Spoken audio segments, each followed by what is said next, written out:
era guiado pelo Espírito. E no deserto ele foi tentado. Então, atentos. Você sabe que Santiago fala que Deus não tenta ninguém. Mas é importante saber.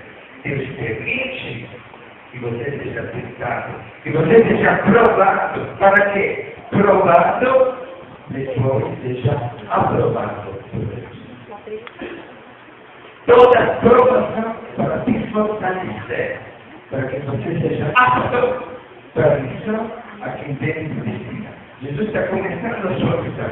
Vamos dizer, provando, ele quis passar pelo nosso sofrimento para ser aprovado por Deus. Esse escrito, vocês lembram no livro do Eclesiástico, capítulo 2, versículo 1 seguinte: se você quer servir o Senhor, prepare-se para a aprovação. Eu acho que poucos sofrem tanto quanto os políticos que querem ser cristãos. Espero que seja assim. Mas se o político quer ser cristão, ele é provado. Porque o demônio faz tudo para corromper, para que ele abra mão da sua fé, da sua firmeza na verdade e na justiça. Isso vale para todos nós, no casamento, como jovem. Quantas vezes a fidelidade a Jesus, a sua palavra, custa sangue, custa renúncia, custa sacrifícios, custa jejum. Quantos jovens que para vencer-se na pureza, para permanecer puros, chegam a jejuar, a fazer vigílias, para dominar a carne, tomar banho frio, porque a carne tem desejos contrários ao espírito. E precisa ter a violência do reino e a vontade firme na vontade de Deus, para sermos mais que vencedores naquele que nos chamou. Quando você quer servir o Senhor, se prepare para a aprovação. Temos jovens que chegaram a morrer para não dizer não para Deus. Lá no Ceará, onde temos uma casa de acolhida, perto da cidade de Padrinho Cícero, como dizem os cearenses. Lá tem a estrada que leva na nossa casa, tem uma pequena capelinha. Lá morreu assassinada uma jovem que não aceitou de ser usada sexualmente por um menino para permanecer firme na sua castidade. Ela preferiu morrer do que se entregar ao pecado. No meio de uma sociedade corrompida, tem pessoas que ainda resplandecem pela coragem de pertencer a Deus. Estão dispostos a passar pelas provações, pelas purificações, pelos sacrifícios, para não dizer não ao Senhor. Porque não sabem que não tem vida sem Deus. Jesus veio para que tenhamos vida plena.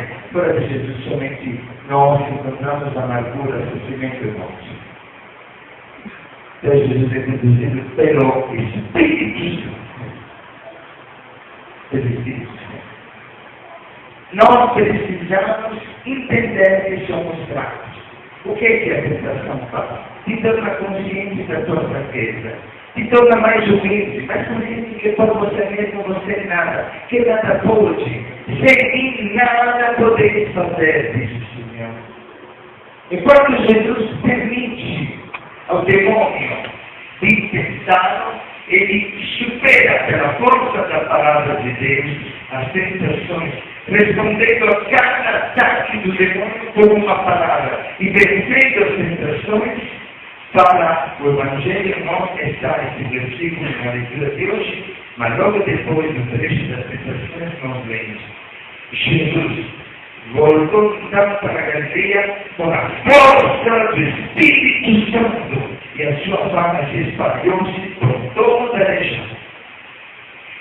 Elevado pelo Espírito e tentado pelo demônio, volta mais forte ainda no poder do Espírito Santo.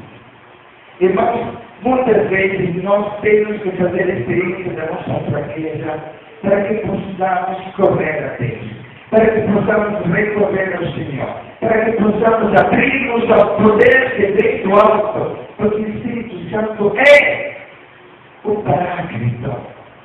Paráclito significa advogado.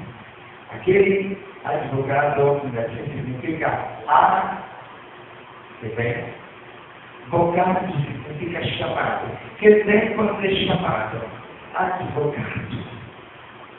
É aquele que socorre a nossa fraqueza. Então você fala, Senhor, não aguento. Ele é o Espírito Santo. Se você não for humilde, você nunca experimentará o poder do Espírito Santo na sua vida. Se você acha de ser alguém, de saber fazer alguma coisa, de ter algum dom, alguma capacidade, você nunca experimentará o poder do Espírito, que socorre a nossa fraqueza. Então é necessário não assustar quando nós nos sentimos provados, quando nos sentimos no deserto, quando temos a impressão de ter uma aliança interior, quando nos parece que não conseguimos fazer nada, que tudo está errado, porque naquele momento em que nós não podemos mais confiar nas nossas forças, naquele momento, vem Espírito Santo. A quaresma é um tempo de Pentecostes. É o tempo de preparação ao Pentecostes. Nós queremos viver como aliança de misericórdia uma quaresma carismática. Nós queremos nessa quaresma não poupar sacrifícios, jejuns, orações, vigílias, para invocar sobre nós, sobre a cidade de Alfenas, para vocês que estão aqui e aqui vivem, um Pentecostes de misericórdia. Precisamos suplicar a Deus, encontrar um novo fervor na oração, a partir da experiência do nosso nada, da nossa fraqueza.